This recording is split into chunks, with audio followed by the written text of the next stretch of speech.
Good morning बच्चों, कैसे हैं आप लोग। उम्मीद करता हूं कि आप लोग अच्छे होंगे। जिन छात्रों ने अभी तक साहित्य ज्ञान चैनल को सब्सक्राइब नहीं किए हैं वे सब्सक्राइब कर लें और बेल आइकन को दबा लें, जिससे कि नए नए वीडियो आपको मिलते रहें।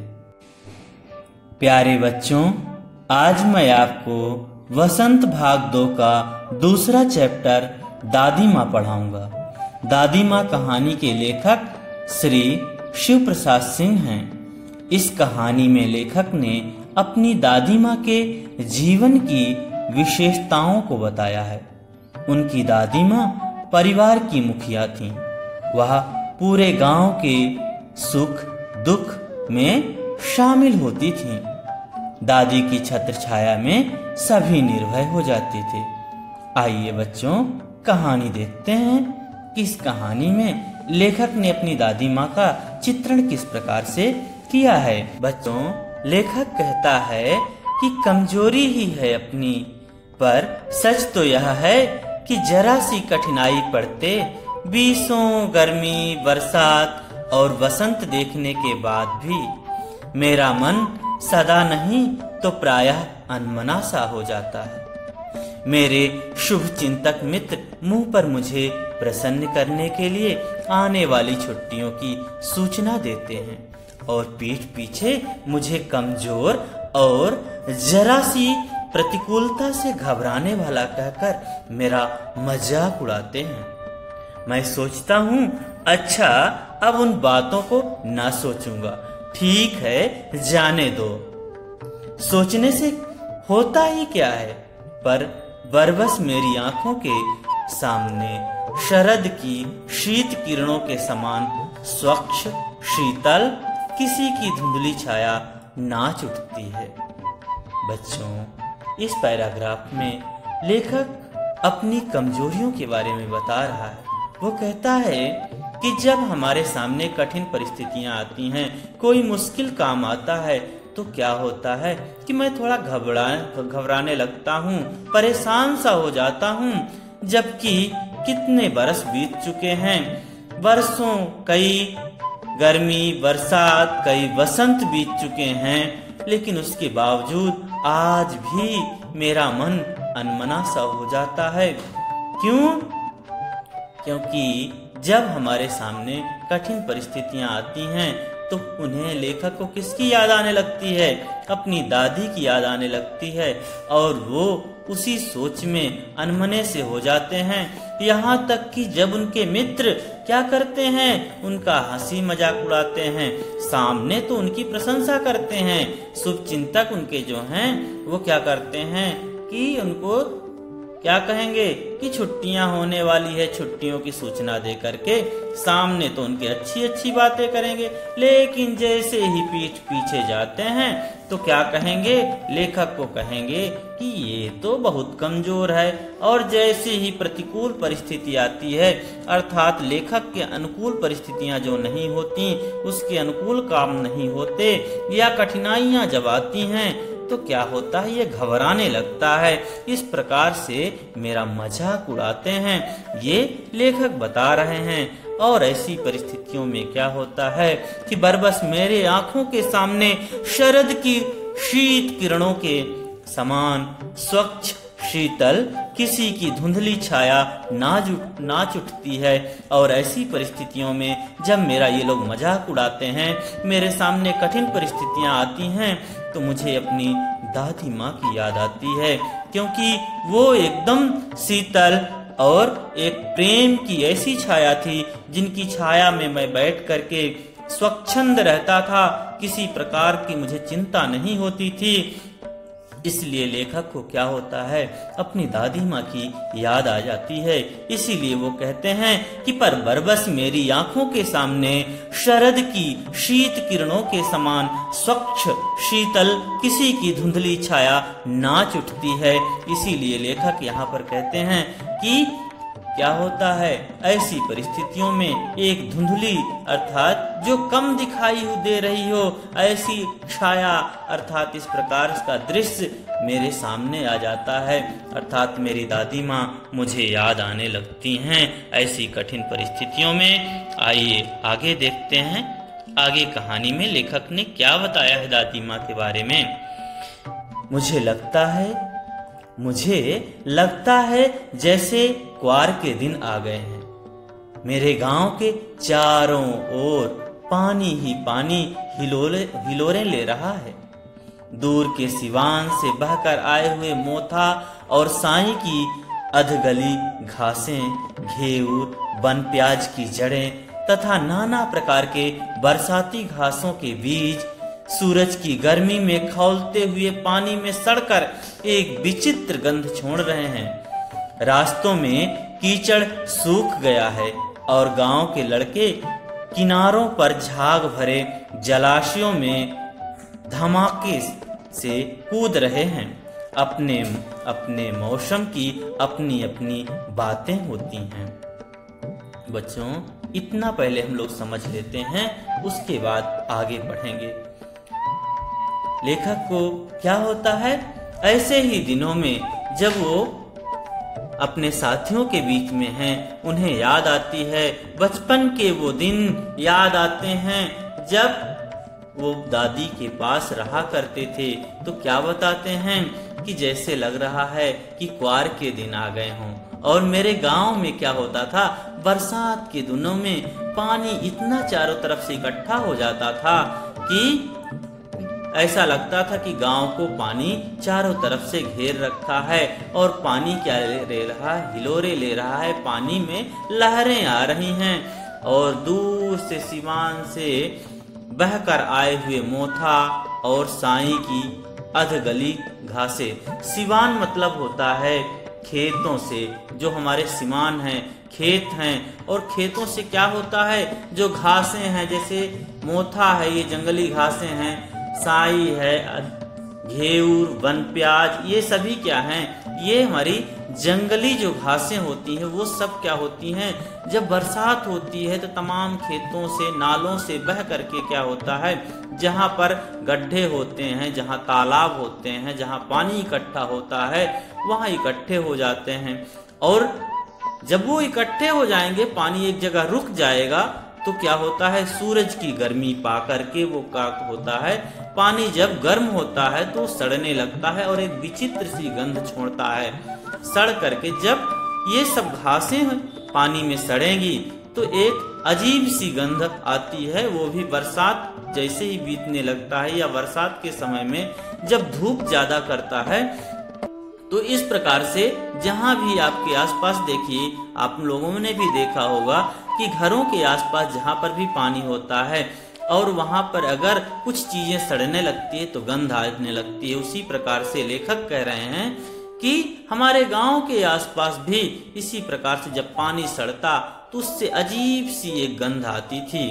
और क्या होता, रास्तों में कीचड़ सूख गया और गांव के लड़के जब वहां पर धूप होने लगते, क्वार का दिन आने लगता था। जैसे ही क्या होता है, क्वार के दिन के समय, ये क्वार क्या है, ये हिंदी का महीना है। जैसे ही थोड़ा बरसात बीतने लगती है और अंतिम बरसात के दौरान में होता ये है कि जो ग्रामीण कच्चे रास्ते हैं वो सूखने लगते हैं, कीचड़ भरे जो रास्ते होते हैं वो सूखने लगते हैं। तो क्या होता है, गांव के लड़के किनारों पर झाग भरे जलाशयों में धमाके से कूद रहे हैं। तो जो ग्रामीण स्तर पर बच्चे हैं गांव में, वहां तालाब हैं, पोखरे हैं, या कि जो इस प्रकार से जहां पानी इकट्ठे हो जाते हैं उसमें क्या करते हैं, नहाते हैं, कूद कूद के नहाते हैं। और उससे कभी कभी उनको बीमारियां भी पकड़ती हैं। और लेखक क्या कहते हैं, अपने अपने मौसम की अपनी अपनी बातें हैं और हर मौसम अपने आप में अनोखा होता है, वो कुछ न कुछ विशेषताएं लेकर के आता है। आइए देखते हैं लेखक आगे क्या बताते हैं इस कहानी में। वो क्या कह रहे हैं, कह रहे हैं, आषाढ़ में आम और जामुन न मिले चिंता नहीं, अगहन में चिवड़ा और गुड़ न मिले दुख नहीं, चैत के दिनों में लाई के साथ गुड़ पट्टी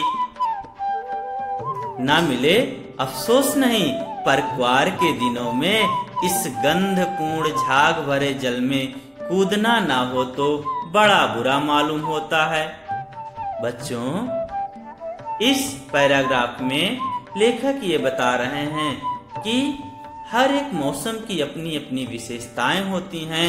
वो कहते हैं कि जबकि लोग आषाढ़ के दिन में आम और जामुन पसंद करते हैं, उसको अच्छे से खाते हैं, इसी प्रकार से अगहन के समय में, ये सभी बच्चों क्या हैं, ये हिंदी महीने हैं, तो अब कह रहे हैं अगहन के दिन में जो चिवड़ा होता है, चावल का बनता है, धान जो होती है उससे चिवड़ा बनाया जाता है, गुड़ न मिले तो कह रहे चिवड़ा और गुड़ न मिले तो भी हमको कोई दुख नहीं है। और चैत के महीने में लाई, जिसे खील बोलते हैं, खील जो कि चावल की बनती है, और उसके साथ में क्या हो, गुड़पट्टी ना मिले, तब भी कहते हैं कोई अफसोस हमको नहीं है, तब भी कोई हमको दुख नहीं है। पर एक बात है कि पर क्वार के दिनों में इस गंधपूर्ण झाग भरे जल में कूदना ना हो तो बड़ा बुरा मालूम होता है। मैं भीतर हुड़क रहा था तो एक दिन ही तो कूद सका था, नहा धोकर बीमार हो गया। हल्की बीमारी न जाने क्यों मुझे अच्छी लगती है। थोड़ा थोड़ा ज्वार हो, सर में साधारण दर्द, और खाने के लिए दिन भर नींबू और साबू। लेकिन इस बार ऐसी चीज नहीं थी। ज्वार जो चढ़ा तो चढ़ता ही गया, रजाई पर रजाई, और उतरा रात 12 बजे के बाद। बच्चों, लेखक क्या कह रहे हैं कि ये जो हर मौसम के अनुसार चीजें मिलती हैं, वो हमें ना भी मिले तो कोई बात नहीं, पर एक बात है कि अगर हमें क्वार के महीने में उस झाग भरे पानी में कूदने के लिए, नहाने के लिए नहीं मिलता तो बहुत बुरा लगता है। मैं भीतर हुड़क रहा था, हुड़क मतलब चाहत, मेरे मन में ये चाहत रहती है कि मैं भी उस गंध भरे झाग पूर्ण पानी में नहाऊं। इस प्रकार की उनकी इच्छा है, चाहत है। 2-1 दिन ही तो कूद सका था। कहते हैं इस बार क्या हुआ था, एक बार कि मैं 2-1 दिन ही कूदा और फिर क्या हुआ, बीमार पड़ गया और मुझे बुखार पकड़ लिया। वो एक बात और कहते हैं कि थोड़ा थोड़ा अगर बुखार हो, थोड़ी सी अगर तबीयत खराब हो, सर में दर्द हो, तो क्या होता है, ये चीजें मुझे अच्छी लगती हैं। लेकिन कब अच्छी लगती थी, जब वो दादी के पास रहा करते थे। लेकिन आज क्या हुआ, लेकिन ज्वर इस बार क्या हुआ, उन्हें चढ़ा तो चढ़ता ही गया, रजाई पर रजाई, और उतरा भी तो 12 बजे रात के बाद। इस प्रकार के परिस्थितियों में वो ये कह रहे हैं कि अगर कोई सेवा सत्कार करने वाला, दादी जैसा कोई हो, तो थोड़ा सा अगर बुखार है तो इसमें कोई दिक्कत नहीं है, वो अच्छा लगता है। लेकिन अब उस प्रकार की स्थितियां नहीं हैं। अभी तो बुखार चढ़ता है तो चढ़ता ही चला जाता है, रजाई पर रजाई लोग, और बाद में जाके उतरता है। आइए आगे देखते हैं कहानी। दिन में मैं चादर लपेटे सोया था। दादी माँ आई, शायद नहा कर आई थी। उसी झाग वाले जल में पतले दुबले स्नेह सने शरीर पर सफेद किनारीहीन धोती, सन से सफेद बालों के सिरों पर सद्य टपके हुए जल की शीतलता।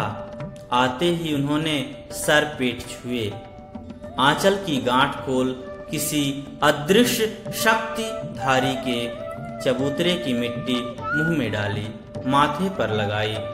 दिन रात चारपाई के पास बैठी रहती, कभी पंखा चलती, कभी जलते हुए हाथ पैर कपड़े से सहलाती, सर पर दालचीनी का लेप करती और 20 बार छू छू कर ज्वार का अनुमान करती। हाड़ी में पानी आया कि नहीं, उसे पीपल की छाल से छौंका कि नहीं, खिचड़ी में मूंग की दाल एकदम मिल तो गई है। कोई बीमार के घर में सीधे बाहर से आकर तो नहीं चला गया। आदि लाखों प्रश्न पूछ पूछ कर घर वालों को परेशान कर देती। बच्चों, लेखक अपनी दादी माँ के बारे में बता रहे हैं कि जब मैं बीमार पड़ जाता तो हमारी दादी माँ पूरे घर को सर पर उठा लेती थी, सबको परेशान करके रख देती थी। और मैं क्या था, मैं चादर लपेट करके सोया हुआ था। बुखार होने के कारण दादी माँ आई और दादी माँ क्या हुआ, नहा करके आई, एकदम दुबली पतली सी थी और बिना किनारे वाली धोती पहन रखी थी। उनके जो बाल हैं सन से सफेद, सन मतलब होता है जूट, जूट के समान उनके बाल क्या हो गए थे, पूर्णतः सफेद हो गए थे। और सद्य मतलब होता है ताजा, क्योंकि अभी अभी वो नहा के आई थी, ताजे ताजे अभी अभी नहा के आई थी, इसलिए उनके बालों से क्या हो रहे थे, पानी टपक रहे थे। एक प्रकार से शीतलता समझ में आ रही थी कि वो लिए हुए अपने शीतल सर को या अभी अभी स्नान करके आने के कारण उनका जो बालों से पानी टपक रहा था वो बहुत ही ठंडा था। आते ही उन्होंने क्या किया, सबसे पहले मेरा सर छुआ और फिर पेट, और उन्होंने अपने आंचल में कुछ लेकर आई थी। ऐसा लगता है कि किसी अदृश्य शक्ति के चबूतरे से मिट्टी लाई थी। ग्रामीण स्तर में बच्चों ये होता है कि पूजा का पाठ करने वाले, झाड़ फूंक करने वाले के पास जाकर के दादी लोगों का ये विश्वास होता है कि वहाँ की अगर हम भभूत लाएंगे, वहाँ की अगर हम मिट्टी लाएंगे और बच्चे को अपने लगा देंगे तो वो ठीक हो जाएगा। इस प्रकार से जो बुजुर्ग होते हैं हमारे, अपने बच्चों के लिए तमाम प्रकार से उपाय करते हैं, भले ही उससे ठीक हो या नहीं, लेकिन वो जिस मन के साथ करते हैं उस मन का हमको ख्याल रखना चाहिए। कि उन्होंने क्या किया, उस किसी अदृश्य शक्ति का चबूतरे से मिट्टी लाई और लेखक के मुंह में भी डाली और कुछ माथे पर लगाया। इस प्रकार से लेखक बता रहे हैं। और क्या करती, वो बीमार होने पर दिन रात चारपाई के पास बैठी रहती, जहाँ पर बेड में लेखक लेटे थे वो बैठी रहती। कभी पंखा झलती, कभी हाथ पैर को कपड़े से सहलाती, सर पर दालचीनी का लेप करती, 20 बार छू छू करके ये अनुमान लगाती कि इसको बुखार कुछ कम हुआ या नहीं। ज्वर माने बुखार, तो इसको बुखार कुछ कम हुआ कि उसी प्रकार से बना हुआ है। अभी भी हांडी में पानी आया कि नहीं आया, पीपल की छाल से छौंका दिया कि नहीं, खिचड़ी में मूंग की दाल एकदम मिल गई है कि नहीं मिली है, कि इसको बीमार है तो अच्छी न लगे या कि पचे ना सही से। अगर बढ़िया से खिचड़ी में दाल नहीं मिली रहेगी तो पचेगा नहीं। इसलिए तमाम प्रश्न वो कर करके घर वालों को पूरे परेशान कर डालती थी। ये भी पूछती कि कोई बाहर से आया तो कहीं सीधे बीमार के कमरे में बीमार के पास तो नहीं चला गया। इस प्रकार से लाखों प्रश्न करके वो क्या करती, घर भर को परेशान किए रहती थी। इस प्रकार से थी हमारी दादी माँ। इस प्रकार से लेखक दादी माँ के बारे में बता रहे हैं। आइए आगे देखते हैं लेखक क्या कहते हैं। दादी माँ को गमई गांव की 50 किस्म की दवाइयों के नाम याद थे। गांव में कोई बीमार होता तो उसके पास पहुंचती और वहां भी वही काम, हाथ छूना, माथा छूना, पेट छूना, फिर भूत से लेकर मलेरिया, सरनाम, निमोनिया तक का अनुमान विश्वास के साथ सुनाती। महामारी और विसूचिका के दिनों में रोज सवेरे उठकर स्नान के बाद लवंग और गुड़ मिश्रित जलधार, गुग्गल और धूप, सफाई कोई उनसे सीख ले। दवा में देर होती, मिश्री या शहद खत्म हो जाता, चादर या गिलाफ नहीं बदले जाते तो वे पागल हो जाती थीं। बुखार तो मुझे अब भी आता है, नौकर पानी दे जाता है। मेस महाराज अपने मन से पकाकर खिचड़ी या साबू दे जाता होगा। लेकिन डॉक्टर साहब आकर नाड़ी भी देख जाते हैं और कुनैन मिक्सचर की शीशी की तिताई के डर से बुखार भाग भी जाता है, पर ना जाने क्यों ऐसे बुखार को बुलाने का जी नहीं होता। बच्चों, लेखक क्या कह रहे हैं? वो बता रहे हैं कि जो हमारी दादी माँ थी ना, उनको गांव गिराव की जो दवाइयाँ हैं, ग्रामीण क्षेत्र की जो दवाइयाँ हैं, तमाम किस्मों की दवाइयों के नाम याद थे। और अपने ही घर में नहीं बल्कि गांव में भी कोई बीमार पड़ जाता तो उसके पास जाती और क्या करती? पहले हाथ छूना, फिर उसका माथा छूना, पेट छूना, इस प्रकार वो तमाम काम करती थी। और फिर क्या करती? वो बताना शुरू कर देती कि इसको भूत लगा है, कि मलेरिया पकड़ा है, सरसाम मतलब होता है सर पर चढ़ने वाला बुखार, कि निमोनिया हुआ है। तमाम अनुमान के आधार पर उन्होंने बता देती। और महामारी, जैसे आज कोरोना फैला है ना, ऐसे भी पहले भी महामारियां आती थी कि गांव के लोग खत्म हो जाते थे। विसूचिका क्या होता है? संक्रमण वाली बीमारी, जैसे आज ये छुआछूत की बीमारी कोरोना को मानते हैं आप लोग, इसी प्रकार से विसूचिका भी छुआछूत की बीमारी से संबंधित है। विसूचिका मतलब होता है छुआछूत की बीमारी, छूत की बीमारी है ये भी एक प्रकार से। के दिनों में वो क्या करती? जब ऐसी परिस्थितियां रहती तो वो क्या करती?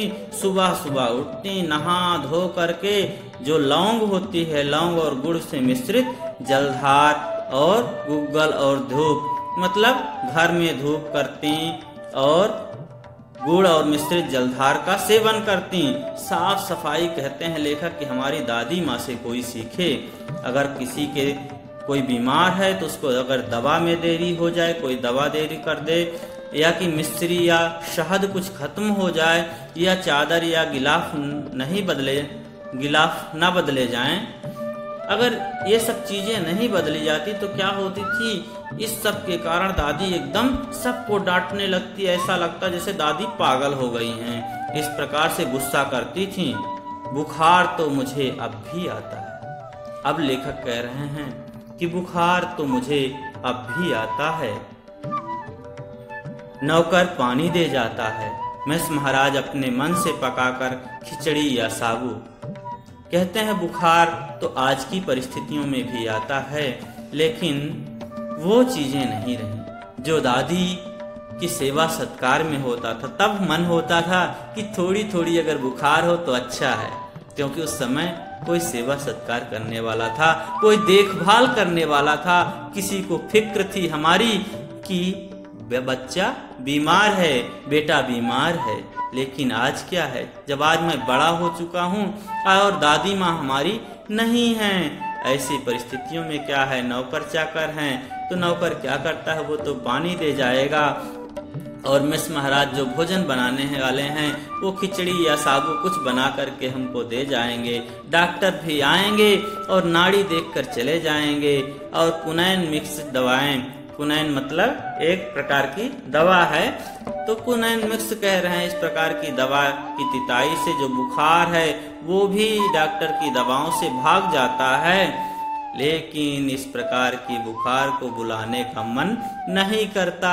लेकिन आज ऐसी बुखार को बुलाने का मन नहीं करता जहाँ पर कोई देखभाल करने वाला ना हो, जहाँ पर कोई फिक्र करने वाला ना हो, जहाँ पर कोई हमें देख ना सके, कोई हमारा ख्याल ना रख सके। इस प्रकार की बातें लेखक कर रहे हैं। आइए आगे देखते हैं दादी माँ के बारे में लेखक क्या बताते हैं। वो आगे कहते हैं कि किशन भैया की शादी ठीक हुई। दादी माँ के उत्साह और आनंद का क्या कहना। दिन भर गायब रहती, सारा घर जैसे उन्होंने सर पर उठा लिया हो।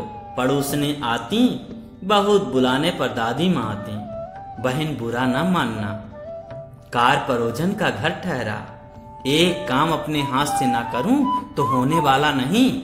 जानने को तो सभी जानते थे कि दादी माँ कुछ नहीं करती, पर किसी काम में उनकी अनुपस्थिति वस्तुतः विलंब का कारण बन जाती। उन्हीं दिनों की बात है, एक दिन दोपहर को मैं घर लौटा। बाहरी निकसार में दादी माँ किसी पर बिगड़ रही थी। देखा पास के कोने में दुबकी रामी की चाची खड़ी है। सो ना होगा धन्नो, रुपए मैं सूत के आज दे दे। तेरी आंख में तो शर्म है नहीं, मांगने के समय कैसे आई थी, पैरों पर नाक रगड़ती फिरी, किसी ने एक पाई भी न दी। अब लगी है आजकल करने, फसल में दूंगी। अब क्या तेरी खातिर दूसरी फसल कटेगी?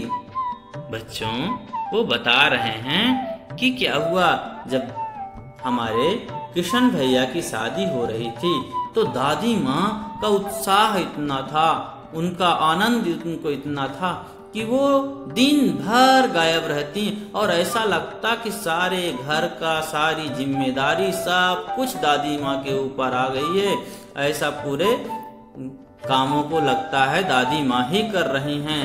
और बहुत ही अगर पड़ोस की कोई महिलाएं बुलाती तो बहुत ही बुलाने पर ही दादी माँ वहां पर जाती और ये कहती, बहन बुरा न मानना, कार परोजन का घर है, मतलब कार्यक्रम हो रहा है, कार्य है, कार्य का उद्देश्य, कार्य परोजन मतलब कार्य का उद्देश्य, मतलब हमारे घर में काम काज बहुत ज्यादा है इसलिए हम आ नहीं सकते। और ये कहती कि अगर देखो अपने हाथ से एक काम न करूं तो कुछ होने वाला नहीं है। लेकिन सभी जानते थे कि हाँ दादी माँ कुछ नहीं करती, लेकिन एक बात है कि उनकी अनुपस्थिति के कारण कभी कभी विलम्ब हो जाता है।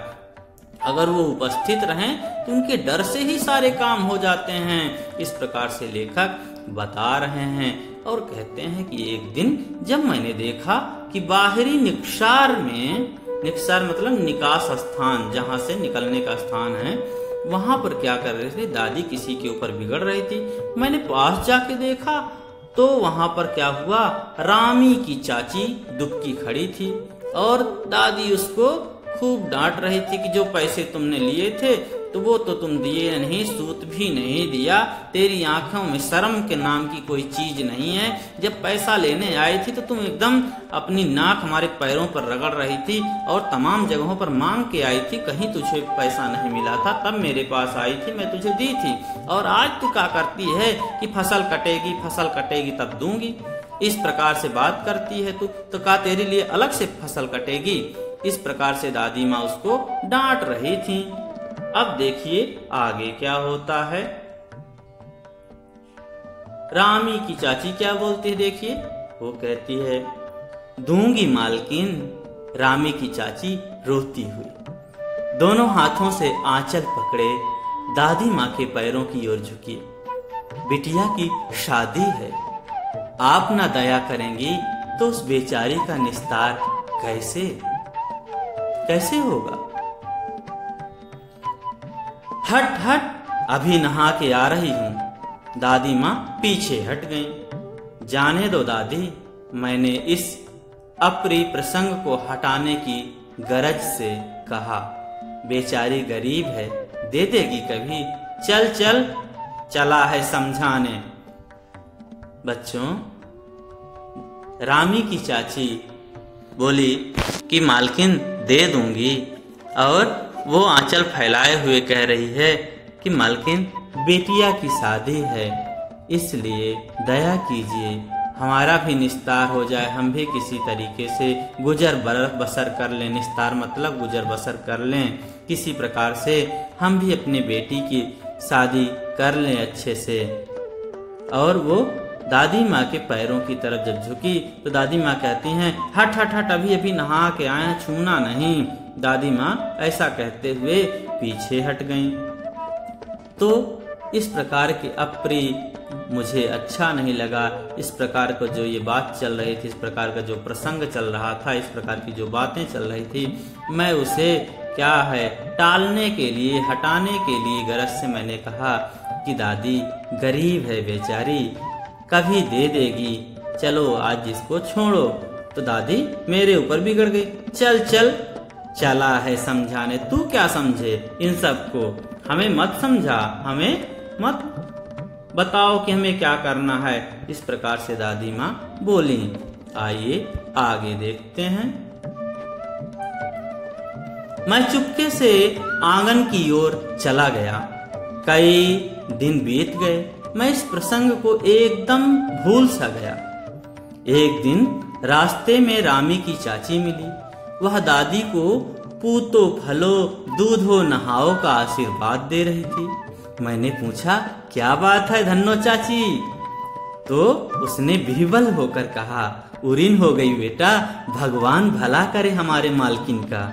कल ही आई थी, पीछे का सभी रुपया छोड़ दिया, ऊपर से 10 रुपए का नोट देकर बोली, देखना धन्नो, जैसी तेरी बेटी वैसी मेरी।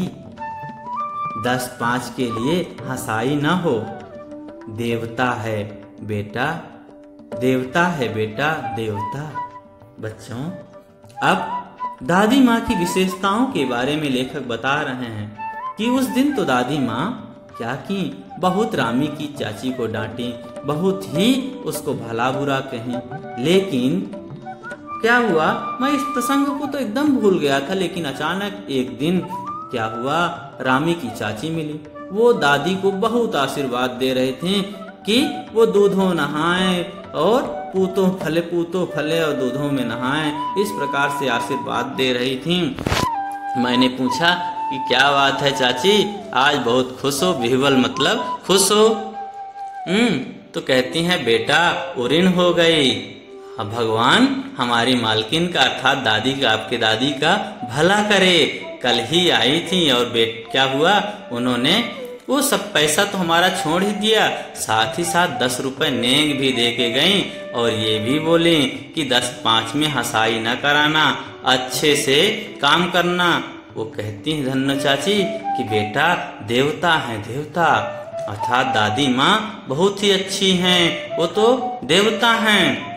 तो लेखक पूछते हैं, उस रोज तो बहुत डांट रही थी। मैंने पूछा, लेखक ने पूछा कि उस रोज तो दादी माँ आपको बहुत डांट रही थी। वह तो बड़े लोगों का काम है बाबू, रुपया देकर डांटे भी ना तो लाभ ही क्या। तो रामी चाची बोल रही हैं कि अगर ये तो बड़े लोगों का काम है, अगर रुपया दिए हैं तो डांटे ना तो फिर क्या लाभ। मैं मन ही मन इस तर्क पर हंसता हुआ आगे बढ़ गया। और लेखक कहते हैं कि इस तर्क पर, रामी चाची के इस तर्क पर मैं मन में अपने हंसते हुए आगे की ओर निकल गया। किशन भैया के विवाह के दिनों की बात है। विवाह के 4-5 रोज पहले से ही औरतें रात भर गीत गाती हैं। विवाह की रात को अभिनय भी करती हैं। यह प्रायः एक ही कथा का हुआ करता है। इसमें विवाह से लेकर पुत्र उत्पत्ति तक के सभी दृश्य दिखाए जाते हैं। सभी पाठ औरतें ही करती हैं। मैं बीमार होने के कारण बारात में ना जा सका। मेरा ममेरा भाई राघव दालान में सो रहा था। वह भी बारात जाने के बाद पहुंचा था। औरतों ने उस पर आपत्ति की। बच्चों, एक बात बता रहे हैं लेखक कि एक प्रसंग उनको फिर से याद आता है कि जब किशन भैया का विवाह हो रहा था, उनकी शादी हो रही थी, उस अवसर पर क्या हुआ कि मैं नहीं जा पाया। इसका भी उन्हें दुख रहा कि भैया की शादी में नहीं जा पाया। क्यों? क्योंकि मैं बीमार था। और उसी समय हमारे ममेरा भाई राघव भी आया। वो भी दालान मतलब आंगन में लेटा हुआ था और वो भी बारात जाने के बाद घर पहुंचा, इसलिए वो भी सो रहा था। तो उस दिन क्या होता है, 4-5 दिन से ही शादी विवाह का जो अवसर होता है, जिसके घर में शादी होती है, 4-5 दिन पहले से ही औरतें गीत गाना ये सब करना शुरू कर देती हैं। और जिस दिन बारात जाती है उस दिन क्या करती हैं, नाटक करती हैं। अभिनय मतलब नाटक करती हैं। और वो उस नाटक में क्या करती हैं कि माने विवाह से लेकर के पुत्रोत्पत्ति तक के सभी दृश्य औरतें दिखाती हैं करके नाटक के माध्यम से।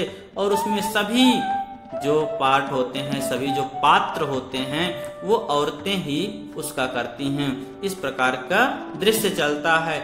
तो इस प्रकार का जब अभिनय कर रही थी, नाटक कर रही थी, उस समय हम लोग जब लेटे थे तो औरतों ने आपत्ति की कि ये बच्चे क्यों यहाँ पर लेटे हुए हैं, इन्हें यहाँ पर नहीं रहना चाहिए। इस प्रकार से वो लोग बोलने लगी।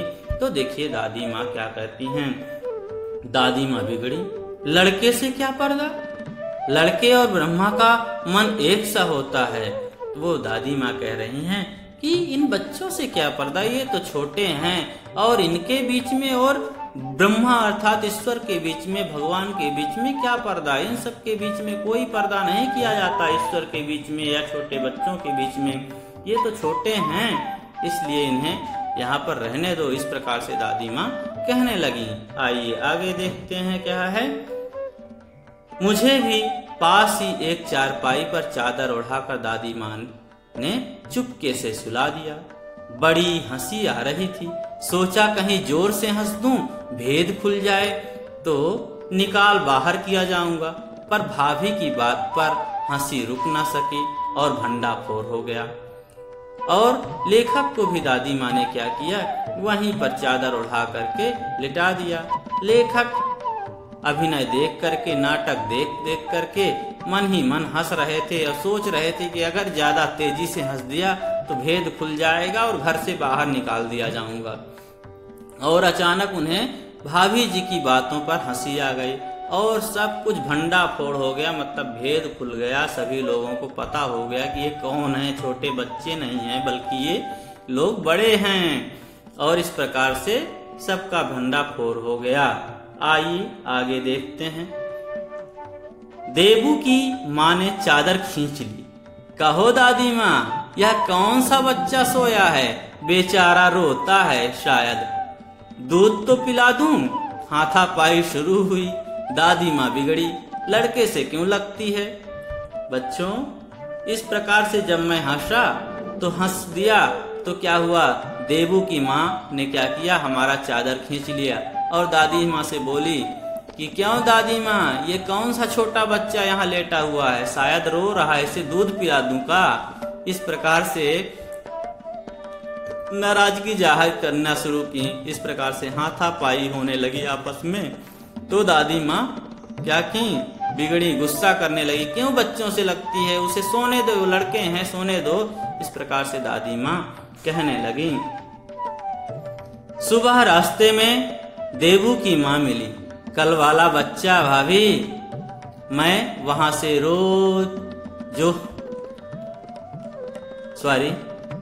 सुबह रास्ते में देबू की माँ मिली। कल वाला बच्चा भाभी, मैं जोर से भागा और दादी माँ के पास जा खड़ा हुआ। और ऐसे में क्या हुआ, जब मैं सुबह उधर निकला तो देबू की माँ मिली और वो बोली, ये देखो कल वाला बच्चा। तो मैं वहां से जोर से भागते हुए दादी माँ के पास चला गया। वस्तुतः किसी प्रकार का अपराध हो जाने पर जब हम दादी माँ की छाया में खड़े हो जाते, अभयदान मिल जाता। बच्चों, प्रायः हमारे घरों में भी ऐसा ही होता है। जब माँ पिता की डांट मिलती है तो बच्चे भाग के कहाँ जाते हैं, अपनी दादी माँ के पास जाते हैं। आप लोग भी जाते होंगे। जब मम्मी पापा डांटते होंगे तो दादी माँ अगर घर पर रहती हैं तो आप लोग भी भाग करके दादी माँ के पास ही जाते हैं और वहाँ पर अभयदान, मतलब कि किसी भी प्रकार का संकट नहीं रहता। वहाँ पहुँचते ही सारी चीजें हल हो जाती हैं। आइए आगे देखते हैं। स्नेह और ममता की मूर्ति दादी माँ की एक एक बात आज कैसी कैसी मालूम होती है। परिस्थितियों का वात्या चक्र जीवन को सूखे पत्ते सा कैसा नचाता है, इसे दादी माँ खूब जानती थी। दादा की मृत्यु के बाद से ही वे बहुत उदास रहती। संसार उन्हें धोखे की टट्टी मालूम होता। दादा ने उन्हें स्वयं जो धोखा दिया, वे सदा उन्हें आगे भेजकर अपने पीछे जाने की झूठी बात कहा करते थे।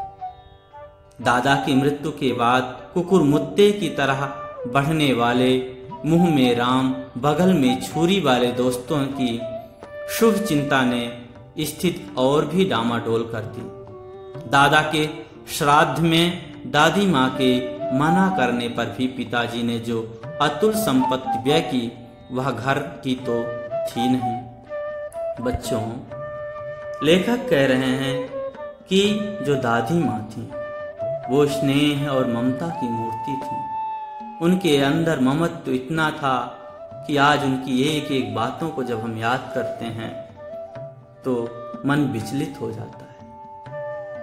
वो कहते हैं कि परिस्थितियों का वात्या चक्र, परिस्थितियों का ये जो ववंडर होता है, वात्या चक्र होता है, घटना चक्र होता है। वात्या चक्र मतलब घटना चक्र।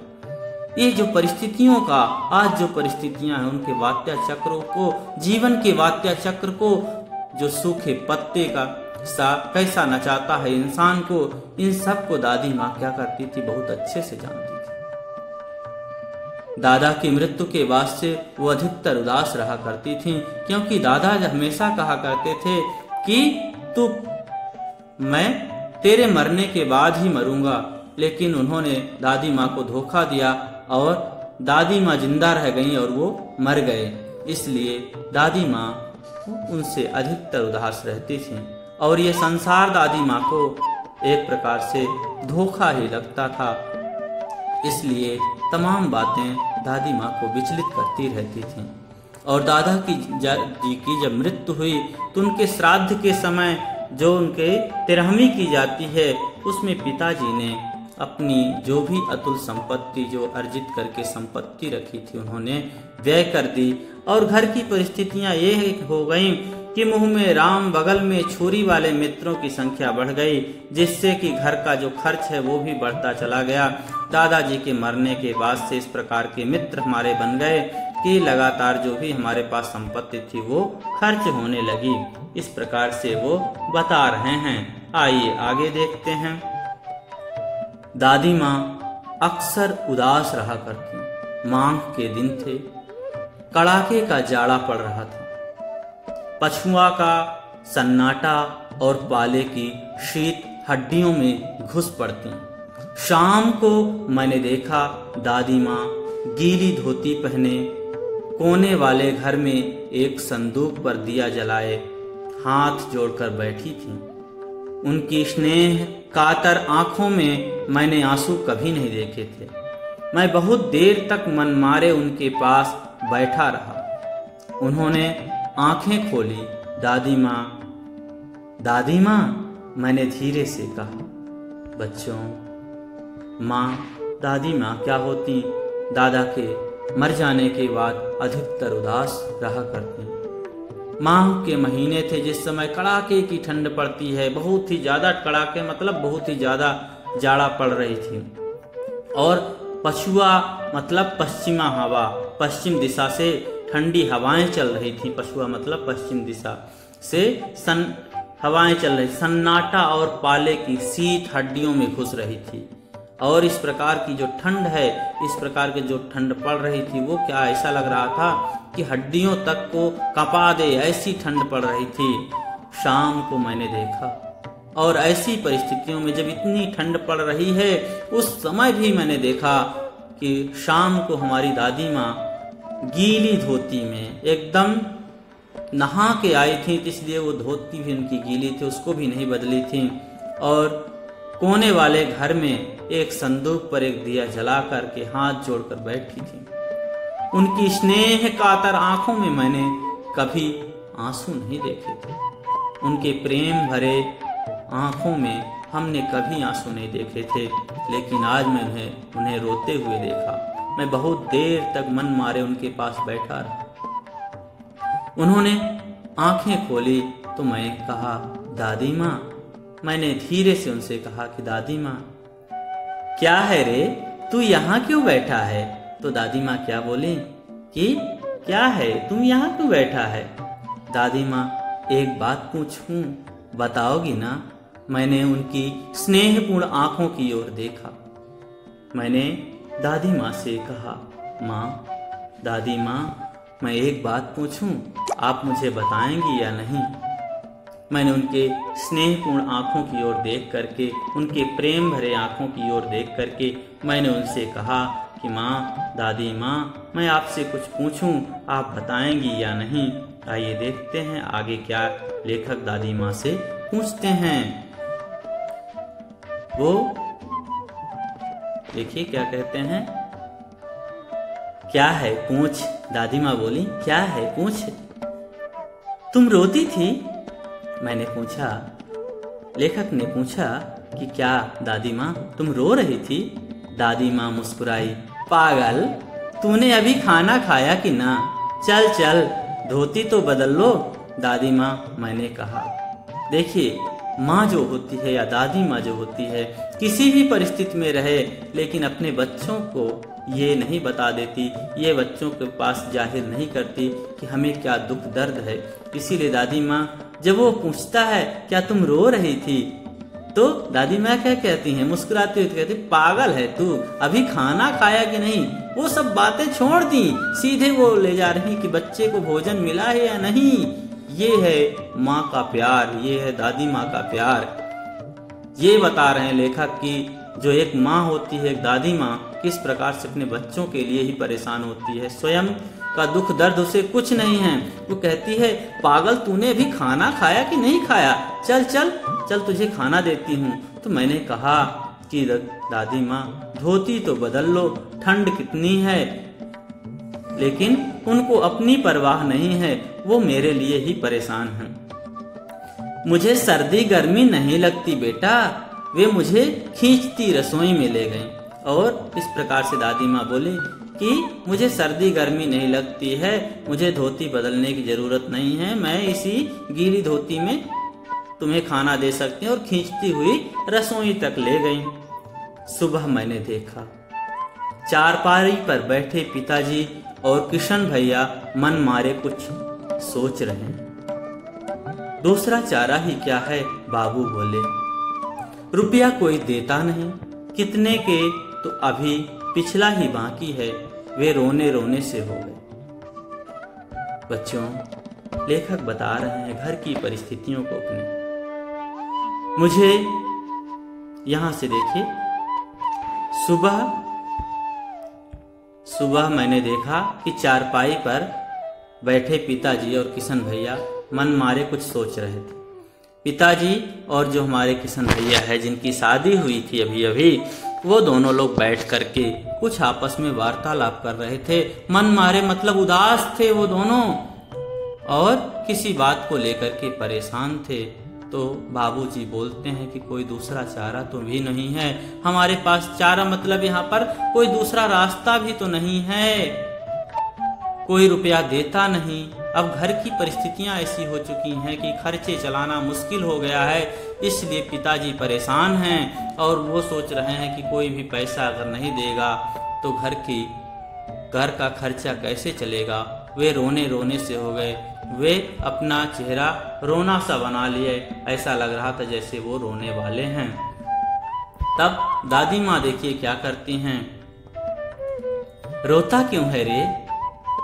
दादी माँ ने उनका माथा सहलाते हुए कहा, मैं तो अभी हूं ही। उन्होंने संदूक खोलकर एक चमकती सी चीज निकाली। तेरे दादा ने यह कंगन मुझे इसी दिन के लिए पहनाया था। उनका गला भर आया। मैंने इसे पहना नहीं, इसे सहेज कर रखती आई हूँ। यह उनके वंश की निशानी है। उन्होंने आंसू पोंछकर कहा, पुराने लोग अब आगा पीछा सब सोच लेते हैं बेटा। बच्चों देखिए, पुत्र कितना भी बड़ा हो जाए, दादी माँ क्या कह रही हैं पिताजी को कि रोता क्यों है, उनका सर माथा सहलाते हुए कि क्यों परेशान हो रहा है। मैं तो अभी जिंदा हूँ, मैं तो मरी नहीं हूँ ना, मैं हूँ, तुम्हें चिंता करने की जरूरत नहीं है। उन्होंने संदूक खोली और उससे चमकती हुई एक चीज निकाली जो उनका कंगन था, सोने का कंगन। उन्होंने अपने बेटे को अर्थात पिताजी को देते हुए कहा कि मैंने इसे इसी दिन के लिए सहेज कर रखा था। ये हमारे वंश की निशानी है, तुम्हारे पिताजी ने मुझे दिया था। और इस प्रकार से कहते हुए उनका गला भर आया। वो रोने रोने सी हो गईं। और उन्होंने आंसू पोंछ करके कहा कि जो पुराने लोग हुआ करते थे बेटा, वो अपना आगा पीछा सब सोच लेते थे, इसीलिए इन चीज़ों को आज भी मैं बचा के रखी हूँ। बच्चों, आइए आगे देखते हैं कि दादी माँ के बारे में लेखक क्या बताते हैं। सचमुच मुझे दादी माँ साफ भ्रष्ट देवी सी लगी। धुंधली छाया विलीन हो गई। मैंने देखा दिन काफी चढ़ आया है।